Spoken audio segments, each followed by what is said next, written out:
இன்றைக்கி இருக்கிற கதாநாயகர்களுக்கும் இன்றைக்கி இருக்கின்ற முக்கியமான இயக்குநர்களுக்கும் இதெல்லாம் தெரியாதுன்னு நீங்கள் நினைக்கிறீங்களா? அது தெரிஞ்சங்காட்டி தானே இப்போ பர்சன்டேஜுக்குள்ளே வர்றாங்க. அவங்க தெரியாமல் தான் எப்படி வருவாங்க? இன்றைக்கி அவங்கள வச்சு படம் எடுக்கிறதுக்கு ஆள் கிடையாது. ரஜினி, கமல், விஜய், அஜித், இந்த பக்கம் பார்த்தீங்கன்னா சூர்யா, கார்த்தி, ஒருத்தர் கால் ஷீட்டுமே இல்லை. இப்போ சிவகார்த்திகேயன், தனுஷ் மட்டும் தான் கால் ஷீட் கொடுக்குறாங்க. அப்போ அவங்களுக்கு ஒரு நல்ல சம்பளம் அவர் கொடுக்குறாருன்னா சரி, நீ கொடுக்குறதெல்லாம் கொடுக்குறீங்க, கொடுத்துட்டு எத்தனை பேர் சம்பாதிச்சிருக்கிறீங்க? அடுத்தது ஜனஜன் சார் சொல்ல பார்த்தீங்கன்னா, இங்கே எடுக்கிற ப்ரொடக்ஷனில் 170 படம் வந்துன்னு சொன்னீங்கல்ல, அந்த 170 படத்தில் 130 140 படம் எதுக்குமே லாய்க்கில்லாத படம்.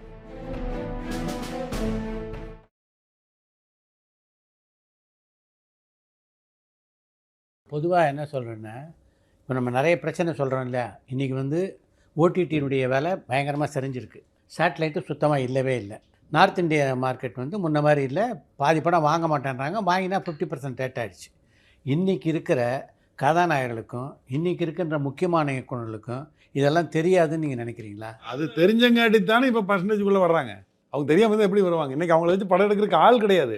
நீங்கள் இப்போ இருக்கிற கூடல ஒரு மிகப்பெரிய ஆர்டிஸ்ட், அந்த டாப் 5 இருக்கிற ஒரு ஆர்டிஸ்ட்டு படம் எடுக்கிறதுக்கு எந்த கம்பெனிக்கு போனாலும் இல்லை சார் எங்களுக்கு கட்டுப்படி ஆகாது, ஏன்னா எங்களுக்கு ஓடிடி வியாபாரம் அந்த அளவுக்குலாம் கிடையாது அப்படின்னு சொன்னதுக்கப்புறம் இப்போ அவரே என்ன பண்ணுறாரு, ஒரு ஆளை செலக்ட் பண்ணுறாரு. சரி, ஓரளவுக்கு கொஞ்சம் நமக்கு கை கலக்கமான ஆளாக இருக்கணும். அவர்கிட்ட கூப்பிட்டு என்ன சொல்கிறாரு, நீ ஏன் சம்பளத்தை மைனஸ் பண்ணிக்கோ. அவர் 200 கோடி வாங்குற ஆர்டிஸ்ட்னு வைங்களேன். அவர் என்னங்கிறாரு, ப்ரொடக்ஷன் காஸ்ட் எவ்வளவு? 50 கோடி. சரி, என்னையை வச்சு நீ 50 கோடி எந்த ஃபைனான்ஸு கேட்டாலும் கொடுப்பாங்க. என்னுடைய ஃபேஸ் வேல்யூக்கு இந்த படம் 50 கோடி பட்ஜெட்டில் எடுக்க முடியும். 50 கோடி யார் வேணால் கொடுப்பாங்க. நீ வாங்கி படத்தை பண்ணு. படம் அது பாட்டில் ஓடிடி மற்ற பிஸ்னஸ் எல்லாம் அது பாட்டில் நடந்துக்கிட்டு இருக்கட்டும். உன்னுடைய 50 கோடி ப்ளஸ் உனக்கு ஒரு சின்ன மார்ஜின் கொடுத்துட்றேன். ஏன்னா எனக்கு நீ எப்படின்னா, he is not a producer, runner. இல்லை, அவர் ப்ரொடியூசர்னு அவர் சொல்ல முடியாது. அவர் ப்ரொடக்ஷன் மேனேஜர் தான், அவ்வளோதான், நாட் ப்ரொடியூசர். அவரை அவங்க யூஸ் பண்ணிவிட்டு அவருக்கு அந்த படத்தில் வரக்கூடிய லாபத்தில் ஒரு 5 கோடியே அங்கே என்ன நடக்குதுன்னா, அவங்க சேட்டலைட்டில் வைக்க இப்போ அந்த 150 165 175 வெளியில் ஒரு ப்ரொடியூசர் சம்பளம் கேட்குறாங்க பார்த்தீங்களா? அவங்க இனிமேல் அந்த ஓடிடி மற்றது இதெல்லாம் விற்று இப்போ அந்த படம் ஒரு 150 கோடி வருதுன்னு வைங்க. டோட்டலாக 50 கோடி ப்ரொடக்ஷன் காஸ்ட்டு, அதில் ஒரு 10 கோடி ரூபா வட்டி, 15 கோடியே வட்டி ஆயிரும். ஏன்னா 65 கோடி போச்சுன்னு சொல்லிட்டுனா மீதி இருக்கிற 85 ரூபாயில் சத்தம் இல்லாமல் அவங்க சம்பளம் வாங்கிட்டு போக வேண்டியதுதான். வெளியில் வேணால் மாறு தட்டிக்கலாம், நான் 150 கோடிக்கு மேலே நடிக்கிறது இல்லை அப்படின்னு முடிச்சல வெளியில் மாறு தட்டிக்கலாம் முடியா. இனி இவங்களுக்கு பணம் கொடுக்குறதுக்கு ஆள் கிடையாது. அதுதான் மெயின், ஆள் கிடையாது. நீங்கள் கூவுனா கூட இன்றைக்கி ஆள் இல்லாத அளவுக்கு போயிட்டு அந்த டாப் ஆர்டிஸ்ட் இப்போ ஒன்றும் இல்லை 10 பேர் இருக்காங்க. அதில் இப்போ குறிப்பிட்ட மாதிரி வந்துடுது. ரஜினிகாந்த் சார் என்ன பண்ணுறாரு, ஒரு குறிப்பிட்ட 2-3 கம்பெனிக்கு மட்டும் தான் படம் பண்ணுறாரு. என்ன வாங்குறாங்க என்ன கொடுக்குறாங்கன்னு வெளியில் வேணால் யூடியூப்பில் உட்காந்து என்ன வேண்டாலும் பேசலாம். 200 கோடி வாங்குறாரு, 150 கோடி வாங்குறாரு. அவர் என்ன வாங்குறாருங்கிற அவருக்கும் ப்ரொடியூசருக்கு மட்டும்தான் தெரியும். கமல் சார் அவர் சொந்த கம்பெனியில் படம் பண்ணிக்கிறாரு. பெருசாக வெளியில் அவர் படம் பண்ணுறது கிடையாது. சம்பளம் அவர் வாங்குறதுங்க யாருக்குமே தெரியாது. கமல் சார் என்ன சம்பளம் வாங்கியிருக்கான்னு யாராவது ஒருத்தர் கேட்டு பாருங்கள். ஒருத்தர் சொல்ல முடியும் இண்டஸ்ட்ரியில், முடிஞ்சு வச்சு. விஜய் எடிட்டர் முடிவு பண்ணிட்டார். அவரே ஏற்கனவே பண்ண படங்களில் நான் கேள்விப்பட்ட அளவுக்கு அவர் அந்த ப்ரொடக்ஷன் அவருடைய ப்ரொடக்ஷன் மாதிரி தான் இருந்தது. அந்த ப்ரொடியூசருக்கு ஒரு மார்ஜின் கொடுத்தாரு அப்படிங்கிறதான் டாக்கு. அது எப்படி வேணாலும் இருக்கலாம். எப்படி இருந்தாலுமே ஒரு பெரிய வேல்யூம் பிஸ்னஸ் நடக்கும்போது அவர் நினைக்கிற சம்பளம் அவருக்கு போயிடுச்சு. அதே மாதிரி தான் அஜித்தும். அவர் இந்த மாதிரி தான் இருந்துகிட்டே பண்ணுறாரு. இப்போ என்ன பண்ணுறாரு, அவரும் நினைக்கிறாரு, சரி நம்ம இன்றைக்கி 150 கோடி 170 கோடி கொடுக்குறதுக்கு நல்ல ஆர்டிஸ்ட் கிடையாது, ப்ரொடியூசர் கிடையாது. ஸோ நம்ம என்ன பண்ணுவோம், ஒரு நல்ல ரிலையபிள் பர்சனை வச்சு படத்தை பண்ணுவோம் அப்படிங்கிற முடிவுக்கு அவர் வந்தாச்சு. அதே தான் இப்போ சூர்யா, கார்த்தி உங்களுக்கே தெரியும். அவங்க ஃபேமிலி சம்மந்தப்பட்ட ஆடியன்ஸுக்கு மட்டும், அதாவது ப்ரொடியூசருக்கு மட்டும் தான் படம் பண்ணுறாங்க. அவங்க என்ன சம்பளம் வாங்குறாங்கிறத அவங்க ஃபேமிலிக்கு மட்டும் தான் தெரியும் இல்லையா, வெளியில் யார்கிட்டையும் அவங்க போய் படம் பண்ணுறது கிடையாது. இப்போ ஒரு அடுத்த லெவல் எடுத்துக்க, தனுஷ் எடுத்துங்க, சம்பளம் கேட்குறாரு. அவர் கேட்குறது நம்ம சொல்கிறோம், நீங்கள் அப்நார்மல் சம்பளம் கேட்குறீங்க அப்படின்னு சொல்லிட்டு வச்சுன்னா கொடுக்குறதுக்கு ரெடியாக இருக்காங்க சார் அப்படிங்கிறாங்க. அதை கொடுக்குறதுக்கு 2 ப்ரொடியூசர் போகிறாங்க. ஏன் போகிறாங்கன்னா, இப்போ நான் சொன்ன பார்த்தீங்களா, ரஜினி, கமல், விஜய், அஜித், இந்த பக்கம் பார்த்தீங்கன்னா சூர்யா, கார்த்தி, ஒருத்தர் கால் ஷீட்டுமே இல்லை. இப்போ சிவகார்த்திகேயன், தனுஷ் மட்டும் தான் கால் ஷீட் கொடுக்குறாங்க. அப்போ அவங்களுக்கு ஒரு நல்ல சம்பளம் அவர் கொடுக்குறாருங்களா? சரி, நீ கொடுக்குறதெல்லாம் கொடுக்குறீங்க, கொடுத்துட்டு எத்தனை பேர் சம்பாதிச்சிருக்கிறீங்க? அதுதான் இந்த இடத்துல கேள்வி. நீங்கள் கொடுக்குறீங்க, அதாவது 10 கோடி ரூபா. இப்போ நான் சொன்ன ஆர்டிஸ்ட்லாம் இருக்காங்க பார்த்தீங்களா, ஒரு சிம்பு எடுத்துக்கங்க, ஒரு தனுஷ் எடுத்துக்கங்க, இவங்களாம் எடுத்துட்டிங்கன்னு சொல்லிட்டுன்னா எல்லாருமே 8 கோடி 10 கோடி இருந்த ஆர்டிஸ்ட்டுக்கு தான். அவங்க இன்றைக்கி 40 கோடி 50 கோடி, ஏன்னா ஓடிடி வந்த வரைக்கும் விற்றுது அப்படின்னு சொல்லிட்டு. சரி, இன்றைக்கி அவங்களுக்கு 40 கோடி 50 கோடி கொடுத்தீங்கன்னா உங்களுக்கு வியாபாரமாகமா ஆகாது. சரி, என்ன பண்ணி கை கட்டிட்டு கம்முனுக்கு வந்துக்கிறீங்க. அவங்களும் எல்லாத்தையும் அப்ரோச் பண்ணி தான் பார்க்குறாங்க. இவங்கெல்லாம் வந்து இருந்துட்டு இன்னைக்கு சுச்சுவேஷனில் உள்ள படம் பண்ண முடியாத சூழ்நிலை தான் இந்த முறை 2026 அந்த திருப்பி முதல்ல சொன்ன மாதிரி தாங்க. 2026 இவங்க அத்தனை பேர் பர்சன்டேஜுக்கு வந்தே தீரணும், வேறு வழியே கிடையாது. அது அடுத்தது ஜனஜன் சார் சொல்ல பார்த்தீங்கன்னா, இங்கே எடுக்கிற ப்ரொடக்ஷனில் 170 படம் வந்துன்னு சொன்னீங்கல்ல, அந்த 170 படத்தில் 130 140 படம் எதுக்குமே லாய்க்கில்லாத படம். அதான் அந்த படத்தினுடைய யார் பிரயோஜனம் பண்ணதான்னு சொல்லிட்டீங்கன்னா ப்ரொடக்ஷன் செக்டார் மட்டும்தான். ஏதோ ஒரு லேபர்களுக்கு வேலை கிடைக்குது, அதுக்குன்னா அந்த படங்களுக்குலாம் அவங்க தான் அந்த சின்ன படங்களுக்கு ரொம்ப சீப்பாக தான் சார்ஜ் பண்ணுறாங்க. அந்த சார்ஜ் பண்ணால் அவங்களுக்கு ஒரு வேலை நடக்குது, அவங்களால தியேட்டருக்கு பிரயோஜனம் கிடையாது. அந்த படங்கள் தியேட்டருக்கு தான் ஆடியன்ஸும் உள்ளே வரமாட்டேங்கிறான். ஓடிடிக்காரன் அந்த மாதிரி படத்தை வாங்குறதே கிடையாது, சேட்டலைட்டுக்காரன் அந்த மாதிரி படத்தை வாங்குறதே கிடையாது. எங்கிருந்து அவங்களுக்கு ரெவன்யூ வருது? அவங்க கொண்டு வந்து போடுற பணம் டோட்டல் லாஸ் தான். இப்போ அந்த 130 படங்கள் வந்து பார்த்தீங்கன்னா, அவங்க ஏதோ வந்து மிளகா வியாபாரம் பண்ணுறவன், வெங்காய வியாபாரம் பண்ணுறவன், அக்காவுக்கு தன்னுடைய விருப்பத்துக்காக படம் எடுக்கிறவன், பையனை வச்சு படம் எடுக்கிறவங்க, இல்லை கதை நானே எழுதியிருக்கேன்னு படம் எடுக்கிறேன், இவங்க தான் மெஜாரிட்டி பீப்புள்ஸ். அவங்களுக்கு சினிமாவை பற்றி அனுபவமே கிடையாது. ஸ்ட்ரைட்டாக யாரோ ஒருத்தர் வர்றாங்க, டைரக்ட் பண்ணுறேன்னு சொல்லி சொல்கிறாங்க. அந்த 130 பேர் வந்து என்ன பண்ணுறாங்கன்னு சொல்லிட்டுனா, சினிமா இண்டஸ்ட்ரியே லாஸாக போகுதுன்னு சொல்லக்கூடிய அளவுக்கு அவங்க உள்ளே வந்து மொய்ன்னு முன் வச்சுக்கிறாங்க. அந்த படம் வரும்போது தியேட்டர்களே என்ன ஆகுதுன்னு சொல்லிட்டு, அந்த மாதிரி என்ன படம் ரிலீஸ் ஆனது ஏன் சொல்ல போனால், அதில் ரொம்ப கொடுமை. தினத்தந்தி பத்திரிக்கை நாங்கள்லாம் இருக்கும்போது தினத்தந்தி பத்திரிக்கையை நான் பாரதி ராஜா சார்லாம் போய் உட்காந்து சிவந்தி ஆதித்தன் இருக்கும்போது டேரிஃப் அதிகப்படுத்தினாங்க. நாங்கள் தினத்தந்தியில் விளம்பரமே கொடுக்கக்கூடாதுன்னு நிறுத்தினோம். 15 நாள் 20 நாள் வருடம் என்ன சிவந்தி ஆதித்தன் சார் நேராக நான் அப்போ வந்து மேரிஸில் தங்கிட்டு இருப்பேன். அவர் ஃபோன் பண்ணி, சார் உங்களை மீட் பண்ணணும் வரட்டுமா அப்படின்னு சொல்லிட்டு நான் வாங்கல, நாங்கள் ஆஃபீஸ்க்கே வர சார்னு சொல்லி நேராக ஆஃபீஸ் போய் நானும் பாரதி ராஜாலாம் போய் பேசும்போது அவங்க பண்ணியிருந்தாங்க. இந்த மாதிரி இவ்வளோ பர்சன்டேஜ் நாங்கள் கேட்டோம், 50% எங்களுக்கு குறைக்கணும் அப்படின்னு கேட்டோம். அவர் கடைசியாக வந்துட்டு ஒன்றுமே குறைக்க மாட்டேன்னு சொன்னாங்க அவங்க ஜெனரல் மேனேஜர். ஆனால் அவர் என்ன சொன்னார்னா, இல்லை எங்கள் அப்பா காலத்துலேருந்து தினத்தந்தி பொறுத்தவரை சினிமா ஒரு பெரிய சப்போர்ட் எங்கள் பத்திரிகைக்கு இருந்திருக்குது, நான் உங்களுக்கு கண்டிப்பாக சப்போர்ட் பண்ணி தர்றேன் அப்படின்னு சொல்லி 40% குறைச்சி கொடுத்தாரு டேரிஃபில். அந்த 40% குறைச்சி கொடுத்தங்காட்டி நாங்கள் இண்டஸ்ட்ரியாக உட்காந்து முடிவு பண்ணி அடுத்த நாள் இருந்து விளம்பரம் கொடுத்தோம், பொங்கல் இருந்து விளம்பரத்தை கொடுக்க ஆரம்பித்தோம். இதுதான் ஒரு காலத்தில் நடந்தது. பேச்சுக்கு இப்போ தினத்தந்தி பேப்பர் வந்து முன்னாடி வந்து எல்லார் வீட்லயும் வாங்கிட்டு வந்து, நான் வந்து ஒரு 10 எனக்கு தினத்தந்தி பேப்பர் வாங்கிட்டு தமிழ் இங்கிலீஷ். இப்போ 10 வருஷமா பேப்பரே வாங்குறது இல்லை. நானும் பேப்பர் படிச்சு பல வருஷம் ஆச்சு. ஸோ பேப்பர் படிக்கிறது குறைஞ்சு போனதுனால ஆடியன்ஸ் அது குறைஞ்சு போயிடுச்சு. ஸோ அதை சஸ்டெயின் பண்றதுக்கு எதனா ஒரு விளம்பரம் தேவையா இருக்கு. நீங்க எந்த பேப்பர்ல கேட்டாலும் இதே மாதிரி போட்டுருவாங்க. நீங்க சோசியல் மீடியாவில் விளம்பரம் பண்ணால் மட்டும் இப்போ இந்த மாதிரி வாரத்துக்கு 10 படம் விளம்பரம் ரிலீஸ் ஆகுது, 8 படம் ரிலீஸ் ஆகுது. நீங்க இந்த 8 படத்தையும் சோசியல் மீடியாவில் கொண்டே கொடுத்தீங்கன்னா மக்கள்கிட்ட போய் சேருதுன்னு நினைக்கிறீங்களா? சோசியல் மீடியால கொடுத்தாலும் பார்க்க மாட்டாங்க சார். இல்ல சார், என்ன பிரச்சனை தெரியுமா சார், சோசியல் மீடியால பொறுத்த வரைக்கும் யாராவது பெரிய, நான் ஒன்றும் இல்லை, ஒரு படத்துக்கு வந்து ஒரு பெரிய நடிகர் வந்து புது சின்ன ஆர்டிஸ்ட் படத்துக்கு ஒரு பெரிய நடிகர் வந்து ட்ரெய்லர் ரிலீஸ் பண்றாரு. அப்போ அந்த பெரிய நடிகர் ரிலீஸ் பண்ணும்போது கூட ஒரு 10 கோடி ஃபாலோயர் இருக்காங்க அவருக்கு. அட்லீஸ்ட் ஒரு 1 கோடி ஹிட்ஸ் வந்திருக்கணும்ல, வராது. அது வந்து பெரிய நடிகர் இன்னொரு பெரிய நடிகர் பட்டா மட்டும் தான் வருமே தவிர வராது. டிவி ஆடு கொடுத்தோம்னா டிவி ஆடுக்கு வந்து ஒரு டிஆர்பி ரேட்டிங் இருந்தது. இப்ப டிவி ஆட்ல வந்து ஒண்ணுமே கிடையாது. டிவி பாக்குறது கிடையாது. பத்திரிகை படிக்கிறதுன்னு சொல்றீங்க, அந்த மாதிரி டிவி பாக்குறதுங்கிறது ஒரு ஜெனரேஷன் ஆயிப்போச்சு. இப்ப இருக்கிறவங்க வந்து பாத்தீங்கன்னா ஒரு வீட்டுக்கு போனீங்கன்னா முதல்ல வந்து டிவி ரிமோட் யார் ஆன் பண்றதுன்னு தகராறு இருக்கும். இப்ப அப்படி இல்லை, டிவி ரிமோட் அது வாட்டில் கிடக்குது. வீட்டில் 4 பேர் இருந்தாங்கன்னா 4 பேர் 4 மொபைல் போட்டு ஆளுக்கு ஒரு சோஃபாவில் உட்காந்துக்கிறாங்க, எல்லாம் பார்த்துக்கிட்டு இருக்காங்க. சார் நான் சொன்னால் நம்புவீங்கன்னு நம்ப மாட்டேங்குன்னு தெரியாது, எங்கள் வீட்டில் 6 வருஷம் ஆச்சு டிவி ஆன் பண்ணி. எல்லாருமே ஃபோன் எடுத்து தான் பார்த்துக்கிட்டு இருக்காங்க ஒழிய ஒரு ஆள் கூட டிவி பார்க்கறதுக்கு ஆல்ரெடி இல்லை. அவங்க ஏன் சேட்டலைட் வாங்க மாட்டேங்கிறாங்க?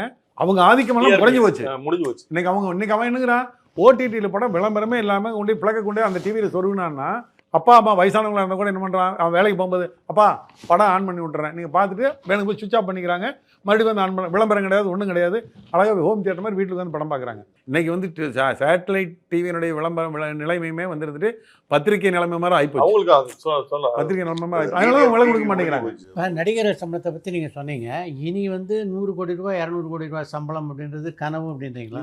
கனவு இல்லை, நனவாகும். எப்படி நனவாகுன்னு சொல்லிட்டுனா அவங்க உட்காந்து அவங்களே வேலை செய்யணும். இப்போ படம் நடக்குது சொல்லப்பட்டுவிட்டா இப்போ அவங்க நீங்கள் வந்து சம்பளம் இல்லை, ப்ரொடக்ஷன் காஸ்ட்டு, படம் நல்லா ஓடுனா தான் நம்மளுக்கு சம்பளம்னா, இந்த நடிகர் இன்னும் எக்கச்சக்கமாக இன்ட்ரெஸ்டோடு அந்த படத்தை பண்ணுவார். நீங்கள் தேவையில்லாத செலவெல்லாம் குறைப்பார், அந்த படத்தில் கான்சன்ட்ரேட் பண்ணுவார், முழு மூச்சாக அந்த படத்தில் உழைப்பார்.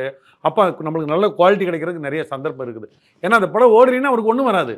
அப்போ அந்த படம் இப்போ அப்படி இல்லை, எவனோ பணம் தரான், தயாரிப்பாளர் பணம் தரான், நமக்கு என்ன போச்சு அப்படின்னு சொல்லிட்டு அந்த கேமரா கொண்டு, இந்த லண்டன்லேருந்து ஸ்டண்ட் மாஸ்டர் கூட்டிகிட்டு வா, பாம்பேலேருந்து கொரியோகிராஃபரை கூட்டிகிட்டு வா அப்படின்னு சௌரியத்துக்கு சொல்கிறாங்க. இங்கே லோக்கலுக்கு வேலை கொடுக்குறாங்களே தெரியாது, அது ஒரு பெருமையாக வேறு நினைக்கிறாங்க. இந்த பெரிய ஆர்டிஸ்ட் 10 பேர் என்ன நினைக்கிறாங்கன்னு சொல்லிட்டுனா அது பெருமையாக வேறு நினைக்கிறாங்க. லோக்கல் ஆளுக்கு வேலை கொடுக்குறமா இல்லையா? அது நானே சொல்கிறேன், அவரை வச்சுட்டு தானே சொல்கிறேன் நான். லோக்கல் ஆளுக்கு வேலை கொடுக்குறது இல்லைங்கிறனால தான் நீங்கள் அதான் சொன்னேன். இவங்க பெருமையாக என்ன நினைக்கிறாங்கன்னா, கொரியோகிராஃபர் பாம்பேலேருந்து கூட்டிட்டு வா, மேக்கப் மேனு. ஆனா மேக்கப் வேணும்னு அது ஒரு சிக்கல். அது அண்ணனுக்கு தெரியும். இங்க என்னன்னா எல்லாமே வந்து கொஞ்சம் பழைய ஆளுங்கள்ண்ணே. இன்னைக்குள்ள அந்த லைட்டுக்கு வந்து இவங்கனால வந்து மேக்கப் வந்து இது பண்ண முடியல. டெக்னாலஜி நீங்க வேலை கொடுத்தீங்கன்னா தன்னப்பல இங்க ஆள் செய்ய ஏற்கனவே இவங்க செஞ்சுட்டு இருந்தவங்க தான். அது இப்ப வந்து நீங்க அவங்க டெவலப் ஆகிறதுக்கு விடுறது டெவலப்பர் அதுதான் சொல்றேன். இவங்க டெவலப் ஆயிட்டாங்கன்னா இவங்களே யூஸ் பண்ணலாம். அது அண்ணன் தான் அது முடிவெடுத்து இல்லை, இதெல்லாம் ஒரு ஒரு மேக்கப் காலகட்டத்தில் கட்டுப்படுத்துறதுக்கு ஒரு முயற்சி நடந்தது. இப்போ எனக்கு தெரிஞ்சு செல்லுமணியாக கூட டைரக்டர்லாம் அழைச்சி ஒரு மீட்டிங் போட்டு இந்த படத்தினுடைய பட்ஜெட்டை வந்து கரெக்ட் பண்ணுறதுக்கும் இத்தனை நாளில் படப்பிடிப்பு நடத்தணும் அப்படின்றதுக்கும் ஒரு முயற்சி நடந்தது. ஏன் அந்த முயற்சி இல்ல அதுதான் சொல்றேன். அது அண்ணன் சூப்பரா பண்ண அது எக்ஸிக்யூட் பண்ணாம இருக்கு. ஏன் அந்த முயற்சி பெறல? இங்க 2 விஷயம் இருக்கு சார். சுய பரிசோதனை ஒண்ணு. இப்போ எல்லாரும் சரியாகணும்னு நினைக்கிறோம். என்ன தவிர எல்லாரும் சரியாகணும்னு நம்ம நினைச்சோமா, இது நான் வந்து ஒரு 30 வருஷமா எல்லாரோடையும் சாரோட இப்ராஹிம் ராவுத்தர் வந்ததுலேருந்து கேஆர்ஜி சார்லேருந்து எல்லாரோட நான் தொடர்ந்து பயணிக்கிறேன். நான் ஒரு பார்ட்னராக இல்லாமல் வந்து ஆன் ஒர்க்கராக இருக்கிறதால இவங்க எல்லாருமே மற்றவங்க சரியாகணும்னு தான் இப்போ வந்து எல்லாருமே நினைக்கிறாங்க. இப்போவாவது வந்து நாம சரியாகணும் அப்படின்னு நினைச்சோமா, முதல்ல இந்த தவறுகளை சரி செய்வது நம்மிடமிருந்து ஆரம்பிக்க வேண்டும் அப்படின்னு ஒரு துறையிலும் நினைக்கணும். இப்போ நான் வந்து பொதுவாக சொல்கிறேன், நான் வந்து இந்த பெப்சியோட தலைவராக வந்த பிறகு முதல்ல நான் வந்து என்ன செஞ்சேன், நம்ம மெம்பர்ஸை கூப்பிட்டு இதெல்லாம் தவறு, நம்மளோட இதை சரி பண்ணணும் அப்படின்னு நான் நினச்சேன். அதை எல்லாரும் கன்வின்ஸ் பண்ணேன். என்னால் அது ரொம்ப தகராறு வந்தது. அது எது பண்ணாலும் இப்படி இருந்தால் நான் இருப்பேன். இனிமே வந்து தகராறு பண்ணி அட்ராசிட்டி பண்ணி உரிமைக்கும் அத்துமீறலுக்கும் இருக்கிற விஷயத்தை அவங்க எக்ஸ்பிளைன் பண்ணி எங்களோட இதை வந்து சின்ன படத்துக்கு இந்த உதவி பண்ணுறோம், பெரிய படத்துக்கு இது மாதிரி பண்ணோம் அப்படிங்கிறத செட் பண்ணி நம்ம கொண்டு வந்தோம். இப்போது அதில் 100% வெற்றி அடைஞ்சுன்னு சொல்ல முடியாது. அதில் வந்து 50லேருந்து ஒரு 60% வெற்றி அடைந்தேன். இப்போது லேபர் செக்டார்லேருந்து இந்த செக்டர். இப்போ தயாரிப்பாளருக்கு வரும் வச்சுங்க. இப்போ லக்ஷ்மண் சார் இருக்கார், இப்போ 40 லட்ச ரூபா அப்படிங்கிறாரு. இப்போது எந்த தயாரிப்பாளராவது படம் ஆரம்பிக்கும் போது 100 நாளில் ஷூட்டிங், 50 நாள் ஷூட்டிங் முடிவு நீங்கள் பண்ணுறீங்களா? பண்ணக்கூடிய வலிமை உங்களுக்கு இருக்கா? முதல்ல எதுவுமே உங்களுக்கு தெரியாது. கடைசியாக வலிக்குதுன்னு கற்றுங்க. இப்போ நாங்கள் வந்து என்ன பண்ணோம், இப்போ தனஞ்சயன் சார்லாம் அதில் வந்து ரொம்ப சிரத்தையாக வந்து இப்போ சுரேஷ் தனஞ்சயன், அம்மா கிரியேஷன், சிவா சார், இந்த சச்சிவ் தியாகராஜன், இப்போ எல்லாமே வந்து ஒரு என்ன பண்ணலாம் அப்படின்போது முதல்ல நாங்கள் எங்கள் சைட்லேருந்து ஆரம்பிக்கிறோம். சார் முதல்ல என்ன கதை அதை நீ டிசைட் பண்ணிக்க. என்ன பட்ஜெட்டு, எவ்வளோ நாள் ஷூட்டிங்கு, டேவா நைட்டா, என்னென்ன மெட்டீரியல் வேணும், எவ்வளோ கேமரா வேணும், என்ன செட்டு வேணும், இதையெல்லாம் நீ டிசைட் பண்ணி தயாரிப்பாளர் கொடுத்துரு. இதுக்கு மேலே போச்சுன்னா அது தயாரிப்பாளர் அதை எக்ஸிக்யூட் பண்ணி கொடுக்கணும். இதுக்கு மேலே போச்சுன்னா உன்னோட சம்பளத்துலேருந்து நீ போச்சு. இதை வந்து நாங்கள் கையெழுத்து வாங்கி அவங்களுக்கு கொடுத்துருக்கோம். டைரக்டர்கிட்ட, கேமராமேன்ட்ட, மேனேஜர்ஸ்கிட்ட இந்த பட்ஜெட்டுக்குள்ளே படம் முடிக்கணும்னு சொல்லி கேட்டாங்க. அதை அவங்க முதல்ல எக்ஸிக்யூட் பண்ணணும். இது எங்கள் சைடு நாங்கள் ஆரம்பிச்சிட்டோமா. இப்போ இவங்க வந்து இதெல்லாம் வந்து ஒரு தயாரிப்பாளர் வராருன்னா, சுரேஷ் வாங்க எவ்வளோ நாள் உங்கள் ஷூட்டிங், இன்னைக்கு போய் அவர் அடுத்த வாரம் ஒரு ஆர்டிஸ்ட் கேட்டார்னா அவங்க சம்பளம் 5 லட்சம், 3 மாதம் கழிச்சு டேட் கேட்டார்னா அவங்க சம்பளம் 50,000. இவங்களுக்கு எதுவுமே தெரியாது. நாளைக்கு போய் இன்னைக்கு டேரக்டர் சொல்லுவார், சார் நாளைக்கு ஷூட்டிங் வச்சுக்கலாம் அப்படின்னு நாளைக்கு போய் கேட்கும்போது அவன் 5 லட்சத்துக்கு 10 லட்சம். இப்போ அதாவது பெரிய நடிகர்கள் சம்பளம் இல்லை, சாதாரண இடத்துல இருந்து கூட சம்பளம் வந்து மிக மிக அதிகமாக ஆகும். அப்போ இதெல்லாம் நீங்கள் பிளான் பண்ணும்போது இதை நீங்கள் உங்கள் சம்பளம் 40% உங்கள் செலவு குறையும். இப்போ சார் சொன்னார் இல்லையா, 40 லட்சம் ஒரு நாளைக்கு செலவுன்னா 100 நாள் ஷூட்டிங்கில் வந்து ஒரு 40 நாள் கட் பண்ணாருன்னா எவ்வளோ உங்களுக்கு இதுவாச்சு? இது 16 கோடி ரூபாய் இங்கே வந்து சேவ் ஆயிடுச்சு. கண்ணு முடியும். ஆனால் இவங்க கடைசியில் எவ்வளோ திரும்ப சார் கஷ்டப்படுறாரு? 5 கோடி ரூபாய் கஷ்டப்படுறாரு. 90% சம்பளம் கொடுத்துட்றாரு. அந்த 10% சம்பளம் தான் இவங்களால கொடுக்க முடியல. அப்போது இந்த பிளான் இவங்க ஒழுங்காக எக்ஸிக்யூட் பண்ணாங்கன்னா இவங்க சைட்லேருந்து இப்போ போகணும். இப்போ சார் சொல்கிறாரு, இவங்ககிட்ட எந்த கணக்கு வந்து ஆன்லைனில் இருக்குது. இப்போ நாங்கள் வந்து 3 வருஷம் 4 வருஷத்துக்கு முன்னாடி சார் சொன்னார், ஒரு 6 மாதத்துக்குள்ளே நாங்கள் வந்து எல்லாத்தையும் ஆன்லைன் பண்ணிடுறோன்னு. 6 வருஷம் ஆயிடுச்சு. இல்லை நான் முடிச்சிடறேன் சார். அவங்க தப்பு அது. இப்போ ஆன்லைன் இப்போ ஒரு நடிகர்கிட்ட பேசும்போது நான் சொன்னேன், சார் இது என்ன சார் இது மாதிரி பண்ணுறீங்க, நீங்கள் பெரிய நடிகர்கிட்ட இப்போ பாருங்க ஹாலிவுட்டில் இது மாதிரி 10% தான் இது, மீதிலாம் ப்ராஃபிட். சொல்லுமணி இங்கே கணக்கு யார்கிட்ட இருக்குது? சொல்லுமணி நடிகர் சொல்கிறாரு, யார்கிட்ட கணக்கு இருக்குது? இவங்க சொல்கிறது தான் கணக்கு. அப்போ வந்து ஒரு படம் வந்து இப்போ வந்து ஒரு நாளைக்கே வந்துட்டு 250 ரூபா டிக்கெட் விற்கிறாங்க, மறுநாள் 100 ரூபா விற்கிறாங்க. இதெல்லாம் வந்து எந்த பேப்பரில் இருக்குது? அப்போ இவங்களாம் ஒரு மாஃபியா மாதிரி செயல்படுறாங்க. இது வந்து நமக்கு வேண்டியதை நம்ம வறுத்துக்கிட்டா தான் முடியுமே தவிர இது பின்னாடி போய் இவங்கள்ட்ட கணக்கு. அப்போ திருப்பூர் சுப்ரமணியம் சார் அந்த எக்ஸிபிட்டாரில் இருக்கார், டிஸ்ட்ரிபியூட்டார் கூட அவர் வந்து. அதுவும் இல்லாமல் இவர் வந்து எனக்கு தெரிஞ்ச 30 வருஷமாக வந்து சொல்லினே இருக்கார், சரி பண்ணணும்னு சொல்லிகிட்டே இருக்கார். அப்போ அவரோட செக்டரை முதல்ல அவர் ஆன்லைன் பண்ணி, அவங்க கேட்குறாங்க கேட்கல இல்லை, எங்களுது இவ்வளோ கலெக்ஷன் பண்ண பணத்தை ஏன் 100 நாள் கழிச்சு கொடுக்கணும்? படம் ஓடுறதே வந்து இதுவாக இருக்குது. அது பணம் நீங்கள் முன்னாடி வந்து இது பரவாயில்ல. முதலாடி வந்து எல்லாம் இப்போ ஆன்லைனில் புக் பண்ணுறோம். முதல்ல பணத்தை கொடுத்துட்டு தான் படம் பார்க்கவே வரோம். அன்றைக்கெலாம் வந்து தியேட்டரில் டிக்கெட் வாங்கினா இப்போ ஒரு வாரம் முன்னாடியோ 3 நாள் முன்னாடியோ ரிசர்வ் பண்ணுறோம். அட்லீஸ்ட் ரிலீஸ் அன்றைக்கி உங்கள் படம் பார்க்கும்போது அவன் படம் உங்களுக்கு கிரெடிட் ஆகிடுது. ஆனால் நீங்கள் உங்கள்கிட்ட பணம் வாங்குறதுக்குள்ளே வந்து கல்லில் இது நார் உரிக்கிற மாதிரி இருக்குது. அவ்வளோ கஷ்டமாக இருக்குது. அந்த இது இருக்கக்கூடாது. படம் வந்ததா அடுத்த வாரம் அவங்க பணம் ப்ரொடியூசர் பேசி வந்துடும். ப்ரொடியூசர் பணம் வந்ததா அதனுடைய ஷேர் வந்து டைரக்டருக்கோ பேசி அந்த ஒரு டிரான்ஸ்பரன்சி நீங்கள் எப்போ கொண்டு வருவீங்க? நான் லேபர் சைடில் நீங்கள் என்னெல்லாம் சொல்லுங்கள் சார், நான் இப்போ இங்கே உறுதி கொடுக்குறேன், என்னால் கரெக்ட் பண்ணி தர முடியும், நான் உறுதி கொடுக்குறேன். நீங்கள் ப்ரொடக்ஷன் சைடில் உங்களால் உறுதி கொடுக்க முடியுமா? நீங்கள் வந்து பிளான் பண்ணி இப்போ சார் சொன்னார்ல குப்பை படங்களை கொண்டு வந்து போட்டால் குப்பையும் வயிறும் ஒன்றாயிடுறீங்க. நீங்கள் உங்களுக்குள்ள ஒரு ப்ரொடக்ஷன் செக்டாருக்குள்ளே நீங்கள் தனித்தனி யூனியனாக இருங்க, எது ஒன்றாலும் இருங்க, நீங்கள் ஒருத்தருக்குள்ளே அடிச்சிக்காமல் ஒரு ப்ரொடக்ஷன் செக்டார். அப்போ இவங்க வந்து 2 பேரை கூப்பிட்டு நீ ஒன்றா இருந்தாரு இல்லாண்டே ஒன்றா இது நாங்கள் ஒரு முடிவு பண்ணோம் சார், நீங்கள் இப்படிலாம் இருக்கணும், இப்படி இருந்தால் நீங்கள் இது பண்ணணும், இல்லைன்னா நான் உங்களுக்கு சப்போர்ட் பண்ண மாட்டோம். அந்த தைரியம் வந்து ப்ரொடக்ஷன் இப்போ எக்ஸிபிட்டாருக்கு ஒரு இப்போ சேயிங் இருக்குது. அவங்க 2 பேரையும் கூப்பிட்டு எது தப்பு எது சரி, நீங்கள் இப்படி தான். அப்போ எனக்கு சைட் பண்ணணும், எனக்கு சப்போர்ட் பண்ணுறவங்கள நான் சப்போர்ட் பண்ணுறோன்னு இவர் நினச்சாருன்னா அது இண்டஸ்ட்ரியோட அழிவுக்கு காரணம். இண்டஸ்ட்ரி அழிஞ்சதுன்னா இவரும் அழிவார். இப்போ சார் ப்ரொடியூசர் வாழ்ந்தால் தான் சார் எல்லோரும் வாழ முடியும். உண்மை. அந்த எல்லோரும் அவங்கவுங்க காரணம் சொல்கிறீங்க எல்லோரும் வந்து. ஆனால் இங்கே எது வந்து ரூட்டு? அந்த ப்ரொடியூசரை காப்பாற்றணும். ஆனால் ப்ரொடியூசர் தன்னையே காப்பாற்றிக்க விருப்பம் இல்லாத இல்லை இயலாத ஒரு சூழ்நிலை இருந்தால் அவன் விரும்புகிறன்னா அவனை வலிஞ்சு விருப்பப்பட வைங்க. இயலாத ஒரு சூழ்நிலை இருக்காங்க. இன்றைக்கி போய் இவர் டைரக்டர்கிட்ட இவர் கேட்க முடியாது. முன்னாடி ஒரு படம் ஹிட் கொடுத்துட்டா இப்போ அடுத்த படம் பண்ணுறாரு, பெரிய இவர் தான். சாருக்கு வந்து அடுத்த இது கேட்க முடியாது. நான் அவர் சொல்கிறேன் சார், நான் ஃபோன் பண்ணி சொல்கிறேன் சார் உங்களுக்கு இவ்வளோ மிஸ்டேக்ஸ் வருது. இப்போது நீங்கள் சொன்னீங்க மேக்கப் இந்தியாவில் இல்லை உலக தொழிலாளருக்கு போட்டி கொடுக்கக்கூடிய மேக்கப் மேன் என்கிட்ட இருக்கான். ஆனால் இவனோட ப்ராப்ளம்னா இவன் இங்கிலீஷ் பேச மாட்டான். இவனுக்கு நீங்கள் 2500 சம்பளம் கொடுப்பீங்க. அவனுக்கு இப்போ வந்து இப்போ சிம்பு குசான சார் ஒரு ஷூட் பண்ணார், 1.25 லட்ச ரூபா சம்பளம் கொடுக்குறாரு. 100 நாளைக்கு 1.25 கோடி ரூபாய் நீங்கள் மேக்கப் மேன் பணம் கொடுத்தீங்கன்னா புஷ்பா மேக்கப் மேன் நீங்கள் சொல்கிறீங்க. புஷ்பாவில் எத்தனை பேர் ஒர்க் பண்ணால் இவன் என்ன மேக்கப்னு உங்களுக்கு தெரியுமா? அப்போ 1.25 லட்ச ரூபா நீங்கள் அவனுக்கு கொடுக்கும்போது 2500 ரூபா வாங்க சொன்னால் என் மெம்பர் என்ன சொல்லுவான்? நீ அவன் மெட்டீரியல் கொண்டு வராங்கிற, நீ மெட்டீரியல் இங்கே வாங்கி கொடு. அப்போது இவன் வந்து உசிலம்பட்டிலேருந்து வந்த ஒரு ஹீரோயின் கூட இன்றைக்கி பாம்பேலேருந்து ஆர்டிஸ்ட் வாங்க 2 படம் வரைக்கும் நாங்கள் வேணும், நீ மேலே வந்த உடனே உனக்கு பாம்பேலேருந்து வரணும். அப்போ பாம்பேலேருந்து வந்தால் நீ ஸ்டேட்டஸ் உயர்ந்த போதுன்னு நினைக்கிறேன். இப்போது நான் ஒரு கதை சொல்லணும்னா இப்போ ஓடிடி கதை சொல்லுவேன். பிச் டாக் கேட்குறான். பிச் டாக்கு நான் என்ன பண்ணோம், எனக்கு இங்கிலீஷ் வராது, சாருக்கு சொல்லி சார் கதையை சொல்லி ஒரு பிச் டாக். இப்போ கதையை நான் யாருக்கு சொல்கிறது? அம்மா கிட்ட குழந்தை வந்து பேசுறது எந்த மொழியில் பேசுறது? இப்போ ஒரு ப்ரொடியூசருக்கும் எனக்கு இருக்கிற இதுவே இப்போ கிடையாது. அப்போ நம்ம வந்து இருக்கிறதே 3 செக்டர் தான் சார். ஒன்று லேபர் செக்டர், அடுத்து வந்து ப்ரொடக்ஷன் செக்டர், இன்றைக்கி டிஸ்ட்ரிபியூட்டர்னு ஒன்று இல்லை. டிஸ்ட்ரிபியூட்டரும் எக்ஸிபியூட்டரும் ஒன்றாயிட்டாங்க. இந்த 3 செக்டாரும் முதல்ல உட்காந்து நீங்கள் மற்றவங்களை குறை சொல்லாதீங்க, மற்றவங்க குறைய சொல்லுங்கள், உங்கள் குறைய சொல்லுங்கள். இப்போ உங்கள் குறையை நீங்கள் சரி பண்ணுங்கள், என் குறையை நான் சரி பண்ணுறேன். இதை பண்ணினீங்கன்னா இந்த இது இல்லைன்னா வெறும் நம்ம வந்து டிவியில் உட்காந்து பேசினே இருக்கலாம். எனக்கு தெரிஞ்சு சாரும் நானும் 30 வருஷமா இல்லை 35 வருஷமாக பேசினே இருக்கிறோம். என்றைக்கு நான் தலை நிமிர்த்தி நான் சொல்கிறேன் சார், நான் கரெக்ட் பண்ணிட்டேன், நான் சரி பண்ணேன். நான் சொல்கிறேன். இப்போ நீங்கள் சொல்கிறீங்கல்ல சென்னை கோயம்புத்தூர் மட்டும் நாங்க கேட்டு நீங்க அது பிறகு பதிலே வரலையா சார்? நாங்க கேட்டுமே, நாங்க உங்களுக்கு மெயிலே அனுப்பிச்சுமே கோயம்புத்தூர்ல இம்ப்ளிமெண்ட் பண்றதுக்கு அந்த சிஸ்டத்தை வந்து கோயம்புத்தூர் மெயில் 2 வருஷம் முன்னாடி சார். எப்பவும் கிடையாது. நான் உங்களுக்கு அனுப்ப இன்னைக்கு திடீர்னு சொல்லாதீங்க. அவர் கோயம்புத்தூர்ல ட்ரை பண்ணுங்கன்னாரு. ஆமா, நாங்க அது பிறகு போயிட்டு பல டெரிட்டரியில நாங்க போனீங்க. இல்ல சார், ஒரு டெரிட்டரி வச்சு இது ஆரம்பிக்க முடியாது. இல்ல சார், ஒரு சுப்பிரமணிய சார் சொல்றதுல இப்போ லட்சுமி நீங்களாம் வருத்தப்படக்கூடாது.